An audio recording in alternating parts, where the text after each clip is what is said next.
Ahoj dámy a pánové, zdraví vás Dusty Farmer a vítejte u mého dalšího videjka na tomto channelu. Tentokrát je to update video, já říkám videjka, s Hunger Games v pozadí. Hraju, no všechny informace budou vlastně na obrazovce, tak můžete si to přečíst, pokud chcete. Toto update videjko jsem udělal, abyste v kapku viděli, nebo věděli, co se s tím channelem bude dít, pokud vás to někoho zajímá. Ale to, co chci říct jako první, je, že mám pár nových grafických, jak bych to řekl, prostě věcí, o kterých bych vám chtěl říct. Například, že mám nový banner, jestli to je přímo banner, novou šablonu, nový design na můj YouTube channel, obrázek přijde hned a intro by taky mělo přijít hned, takže nový design, aby to nebylo takový, aby to bylo kapku ochucenější, aby to nebylo prostě aby to nebylo tak šedý, jako to bejvá, nebo, no, je tam myslím shadow a ten obrázek je ten šedý podklad s tím modrým nevyplněným obličejem, no, což je k ničemu. A to intro, to taky vždycky zpestří ty videa na začátku, takže to by za chvilku všechno mělo přijít. Krom toho banneru, jak tomu říkám já, ten už tam je a tady k té hře, tady z té ženský ukradnu za chvilku 4 irony, což je od začátku docela dobrý na 2 meče, no a pak ji zabijem, takže ono to vyjde úplně to, ale hold to, no. Jinak dál mám už Facebook stránku, kterou dám do popisu videjka.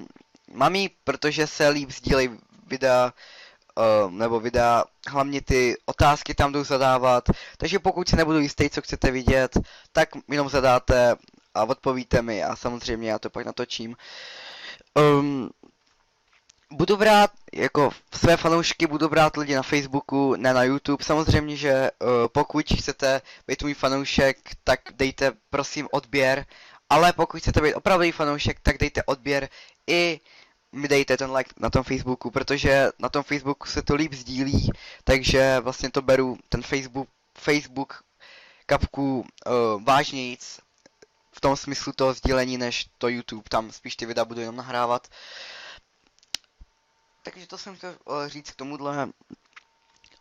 Další věc, co jsem chtěl říct, je, že ukončím, jak je ta série 100 pater, no, začal jedno video, tak to ukončím a nazvu to ukázka mapy nebo nějak tak, protože ta mapa se mi nějak smazala kvůli tomu, že jsem se snažil nainstalovat tu menu items do tady toho debilního nového launcheru, celý jsem to přemazal, nasral jsem se, protože jsem se vymazal i ten svět, že jo, tak samozřejmě se z toho nezblázním, tak hod, aspoň jste tu mapu viděli, můžete si ji stáhnout, víte, jak to zhruba vypadá, no. Jinak tu se s těma modama s tou budu pokračovat samozřejmě, ale teď je problém, jak už jsem nakousl, teď s tím launcherem. Ten launcher je úplně k ničemu vlastně a někomu to funguje, někomu ne, je to takový úplně, jak bych to řekl, no, k ničemu. Kdyby se Minecraft teď uzavřel, tak by mi to, kdyby se uzavřel na nějaký verzi 1.7.5 nebo jak to bylo, tak by mi to vůbec nevadilo. Teď se tady snažím zadělat lavu dřevem, to nevím, co jsem měl za zkrat, ale to je jedno, no. Prostě Minecraft úplně to kurvěj už, řeknu to takhle, už mě ani survival nebaví. Můžu hraju jenom na serverech nebo fakt s nějakýma modama, pokud nějaký jdou, že jo. A většinou pouze s kámošem, ano, že Minecraft už je taková hra, kterou moc nehraju.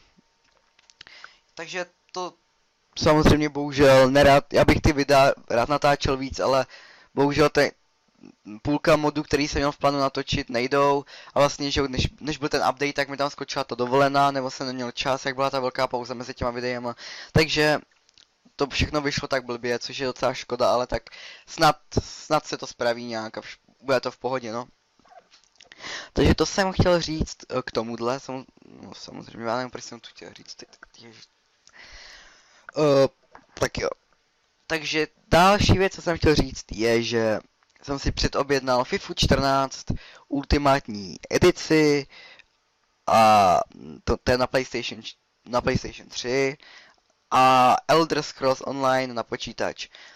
Tyto hry můžu natáčet, ale tady to mi napište do komentů. Chci vědět, jestli byste chtěli FIFU, jestli se mám objednávat, nebo Skyrim klidně. Můžu natáčet Skyrim, to je hra, která baví všechny skoro, ale tam dělat furt něco nového. I když tady natočím Let's Play, tak tam můžu dělat něco, co nikdo nemá. Takže napište mi, jestli si mám objednat nahrávací kartu na PlayStation, jestli chcete vidět, já ty poslední léta dost šetřil vlastně, takže jsem si nedělal úspory, ani jsem o tom nevěděl, tak holt jsem si řekl, že mohl bych si už něco jednou předobjednat, já vlastně skoro nic nikdy nepředobjednával, já všechno si skoro koupil pak dál, tak jsem si řekl, proč teď ne, no nějaký 2, 3, nebo 2 hry a nahrávací kartu, že jo. Takže, jestli to chcete vidět, tak mi řekněte tu FIFU a Skyrim, a pokud budete chtít natáčet Elder Scrolls, tak vlastně na to program mám, ale teď mi pište do komentu, jestli to budete chtít vidět.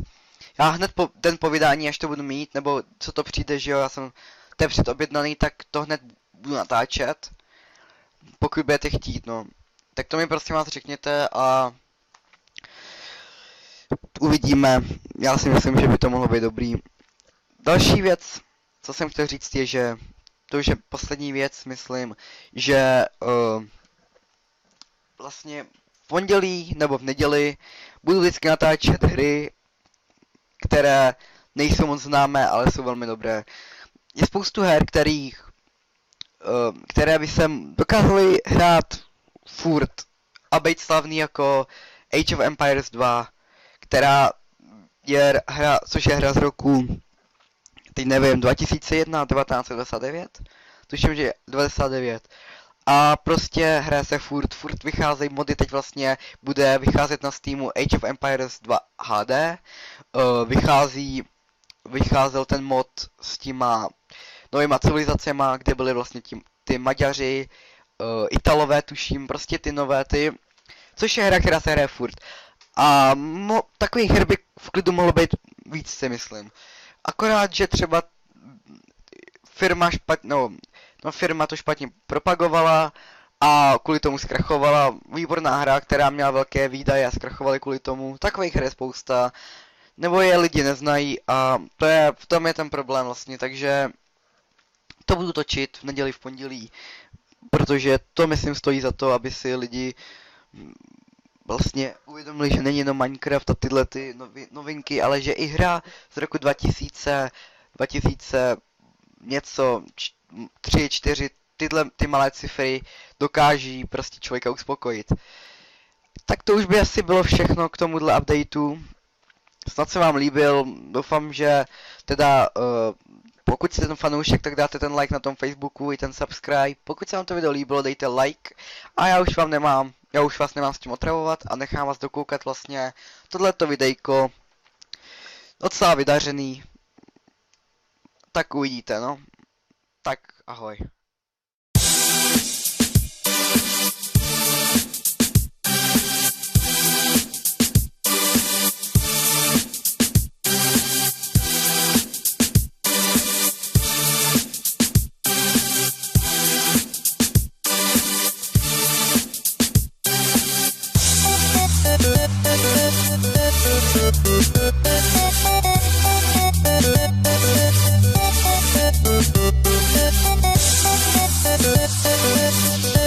We'll be right back.